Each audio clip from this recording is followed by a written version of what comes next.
I found tampons in my husband's car. I wished he had been unfaithful to me instead, so that my kids wouldn't have had to go through this. I am a 29-year-old female who has been with my 30-year-old husband for 7 years, married for 4. I've never had reason to suspect he was unfaithful to me or even remotely dissatisfied with our marriage. He likes to joke that we're still living the honeymoon phase, nearly 5 years and 2 kids in. I wouldn't have questioned that, or him, were it not for a surprise I found in his car last month. When buckling our daughter into her car seat, I noticed something slotted between the cushions. At first, I thought it was just some stray toy or snack wrapper, so I reached down to fish it out. As my fingers closed around the object, I felt the familiar cylindrical shape of a tampon. Confusion washed over me as I pulled it into view, the bright wrapper stark against the upholstery. This wouldn't have been so unusual had I not had an IUD that has stopped my period for the past year, and I didn't even recognize the wrapper style. It was a brand I'd never used, a small but glaring discrepancy that made my stomach churn. I brought it to my husband's attention later that evening, still holding the offending item like it was evidence in a mystery I was desperate to solve. He didn't seem to understand what it was at first, staring at the tampon in my hand with genuine confusion. "Why are you showing me this?" he asked, his brow furrowing. I took a deep breath, trying to keep my voice steady. "I found it in your car, between the cushions, and it's not mine. I haven't had a period in over a year, remember?" His face remained blank for a moment longer before realization dawned. His initial confusion quickly gave way to dismissiveness as he waved off my concerns with a nonchalant explanation. "Probably Sarah," he said with a shrug, turning back to his phone. "She must have dropped it when we went out for lunch the other day." I stared at him, waiting for a sign that he understood why this was bothering me, but there was nothing. No apology, no concern, just a casual dismissal. It was as if the tampon was no big deal, and I was overreacting. His indifference felt like a slap in the face, leaving me reeling and questioning everything I thought I knew about our marriage. It's not uncommon for my husband to carpool to lunch with his coworkers, and we're both fairly close to Sarah and her husband. The thought of my husband carpooling with Sarah had always been a non-issue. They were friends, after all, and it wasn't uncommon for them to share rides to lunch. In fact, we often socialized as couples, spending weekends at each other's houses for barbecues or movie nights. Sarah and I had even bonded over shared experiences, like the challenges of balancing work and family life. Our kids played together while we chatted about everything from the latest office gossip to more personal topics. It made sense, considering how often they carpooled. I reassured myself that the tampon could have easily slipped out of Sarah's purse during one of these outings. No big deal. Maybe it fell out when she was grabbing her phone or wallet, getting jostled around in the process. No big deal, right? It was just one of those little accidents that could happen to anyone. I brushed it off as a harmless mistake, convincing myself there was no need to worry. After all, our friendship with Sarah and her husband was solid, built on years of trust and shared experiences. There was no reason to suspect anything out of the ordinary. So, I pushed the unsettling discovery to the back of my mind, determined not to let a small, easily explained incident cause unnecessary drama. I put it out of my mind until we had dinner with Sarah and her husband a couple of weeks later. I had sincerely wanted to believe my husband. I just couldn't get over the way it had been tucked in the seat and how my husband had seemed not to have any regard for it whatsoever. Maybe playing dumb? I don't know. I did something that I now feel kind of crazy for doing. I faked an emergency and asked Sarah if she had any tampons while we were out together. She handed me one almost identical to the tampon I'd found in our back seat, and I breathed a sigh of relief.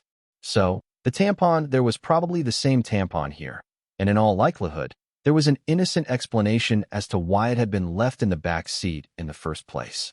I thought I'd seen the last of the out-of-place feminine hygiene products until I found another tampon this morning, this time in my sock drawer. I feel physically ill at the thought of my husband having an affair, and even more nauseated at the thought that the woman might have left these tampons out for me to find. If it was my husband's coworker, why would she give herself away by offering me one the other night? In any other situation, I would want to talk to my husband about this, but I feel too sick and embarrassed to approach him with what I found. Contemplating every possible source of 2 tampons has been my personal hell for the past few weeks. But I wanted to share an update. Shortly after posting here, I told my sister what happened, The tampon in the back seat and the sock drawer, my husband's cluelessness, the tampon from Sarah, and all the things I suspected but didn't want to believe. We compared tampons, save for the backseat one I had already discarded, and they were a match, just in different absorbencies. I hadn't left either in a place where my husband or daughters would have found them and moved them around. My daughters didn't know what they were or where they had come from. My sister was convinced it was Sarah, either messing with my husband, messing with me, or both. Direct confrontation of either party still seemed like a bad idea, so she suggested inviting Sarah and her husband over for our Labor Day barbecue. Unfortunately, they already had plans. My sister and I agreed that it was too soon for cameras without any other evidence, so it was just a waiting game from there. Watching my husband for any changed behavior, there was none. Our house for any misplaced foreign items, there were none. And even the girls for any new friends they might have met. My sister's husband was adamant on this last point, and partly why he was inclined to believe that the tampons were harmless. If anything had been happening in or around our home, he said, it would be nearly impossible to keep it from me and the girls, since my husband was the one taking them to and from daycare and most other activities during the week. I felt a good bit of consolation in that. It wasn't until my younger daughter, too, came down with something last week that I felt any differently. I wanted to be the one home taking care of her, but my husband insisted that I stay at work while he stayed home with her. I was okay with that. My sister and her husband figured it was a good sign that he would take the time off at a moment's notice, and at that point, we were all already beginning to put the tampon fiasco behind us. By the third or fourth day, I was just happy to see a near-healthy child and a husband who was helping see her through it. Toward the end of that week, though, I came home to something strange. The toddler that I'd left that morning in an old PJ set was now dressed in a onesie I'd never seen before, with a tiny clip in her hair. I can't say I have the sharpest memory, but I have a pretty good sense of what my kids wear on a day-to-day basis and particularly what kinds of clothes they wear. I'd sworn off the full-length sleep suits with snaps across the front long before we'd ever had our second. The long snaps are just a pain in the ass and a no-go for efficient diaper changes, in my opinion. It's just not something I would dress her in, and my husband knows as much. He doesn't plan for or buy the girls' clothes, and he certainly doesn't accessorize them. So, I was bewildered and kind of floored at the thought of someone around our sick child without my knowledge. I didn't think twice, and I went straight to my husband to ask if anyone had been over to see him or the girls. He seemed confused, like before, and asked me why I would think that. It had just been him and the kids all day. I asked him again if someone had so much as stopped by to say hello, and he denied it. He told me to calm down.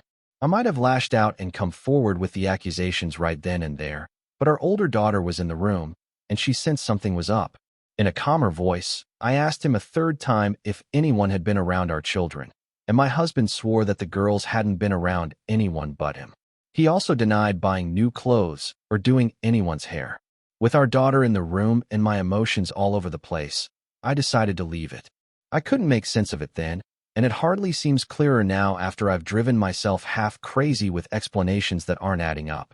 After nearly losing my mind over a hair clip and a onesie, I realized I wasn't getting anywhere with the accusations and half-baked guesswork. I'd gotten so absorbed in the paranoia and misery of my situation that I wasn't sleeping, eating, or caring for my kids the way I should have been, and I wasn't getting any answers. So, I decided to pull the trigger on the hidden cameras and have them shipped to my sister's house, with my brother-in-law agreeing to help with the install setup over at mine. Before the cameras were ever delivered, though, I got my long-awaited confirmation last week. The day began like any other weekday morning in our bustling household. My husband and I rushed around trying to corral our two energetic daughters into their school uniforms, all while attempting to grab a quick bite to eat ourselves. Despite the chaos, there was a sense of camaraderie in the air, as if we were all in this hectic dance together. Once the girls were dropped off at school, my husband and I went about our respective workdays, counting down the hours until we could reunite with our little ones. But there was a strange feeling that I couldn't shake off, no matter how hard I tried, and it only intensified when I received a notification on my phone while at work. A ring notification, motion at the front door.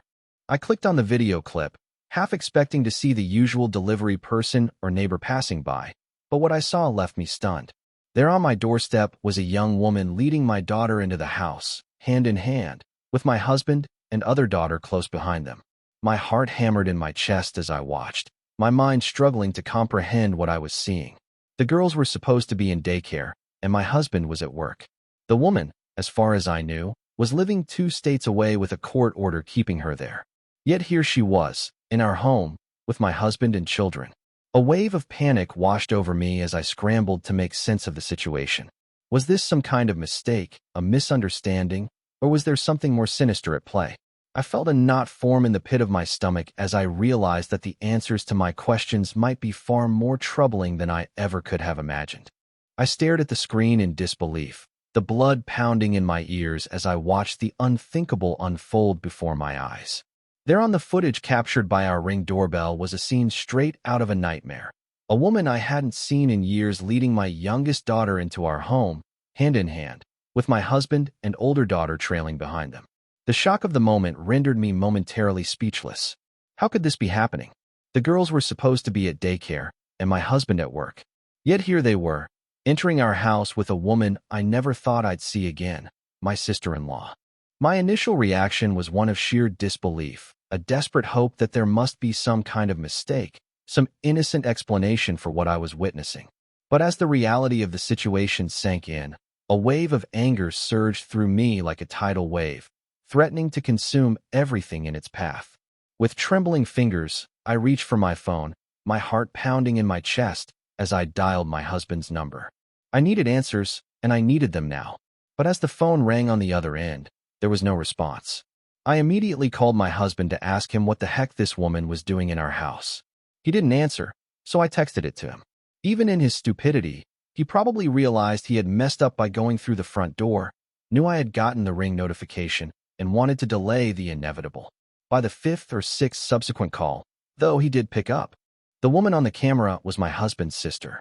As I would come to find out later, she was the likely source of both Tampons, the onesie, and the bow.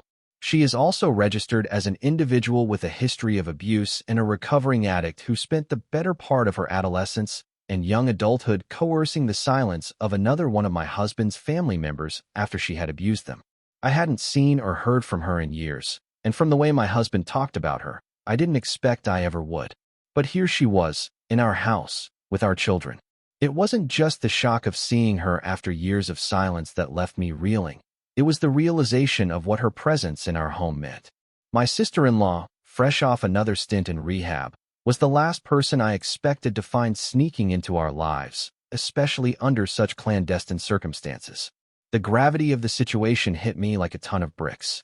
This wasn't about a random tampon or a harmless mistake. It was about deception and betrayal at the deepest level. Suffice to say, I was livid. It wasn't an affair at all, and still somehow infinitely more disgusting, knowing who it was and why all of this had been happening. Apparently, my sister-in-law had wanted to reconnect and make amends with people she'd hurt, and my husband was high on that list. The irony of her attempts at reconciliation through deceit and intrusion was not lost on me. My husband didn't want me to know, or worse, try to keep her family away from our children, so they'd been meeting in secret, often at our house when I was at work. They would enter through the garage in my husband's car, so the Ring camera at the front door wouldn't tip me off. The level of planning and secrecy involved made my skin crawl. She spent the night on a weekend I had been on a business trip and slept in our bed.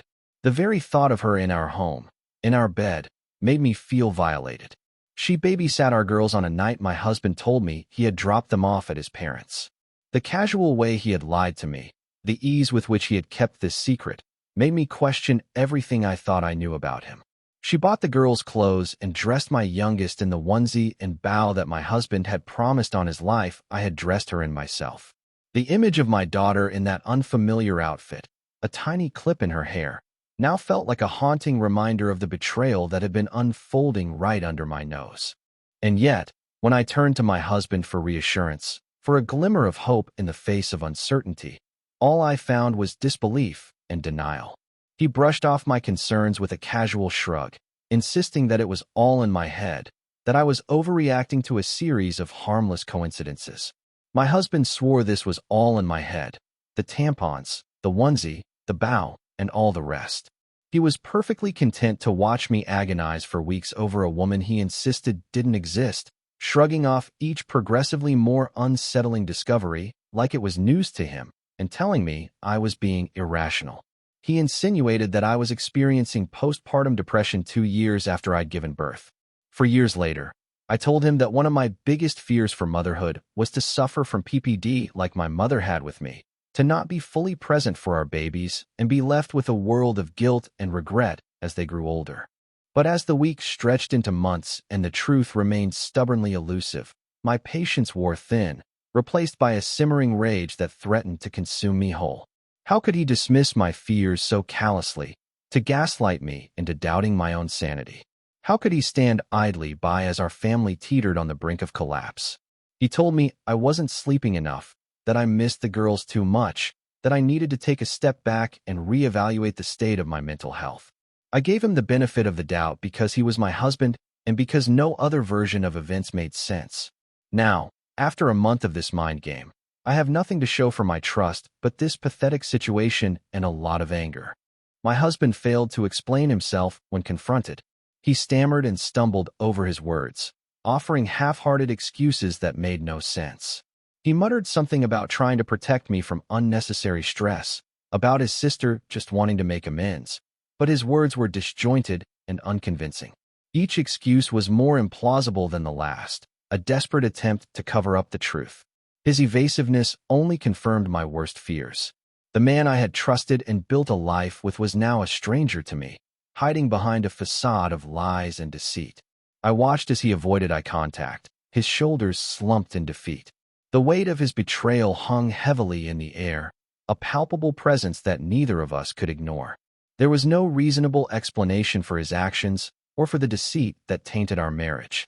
Every time he opened his mouth, I could see the panic in his eyes, the realization that he had been caught and there was no way out.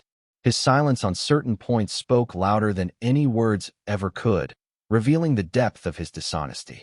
I knew then that I couldn't stay with someone who had so blatantly betrayed my trust and jeopardized the safety of our children.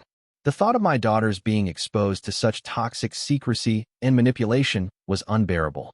I had to prioritize their well-being, and that meant making the hardest decision of my life. With a heavy heart, I told him it was over.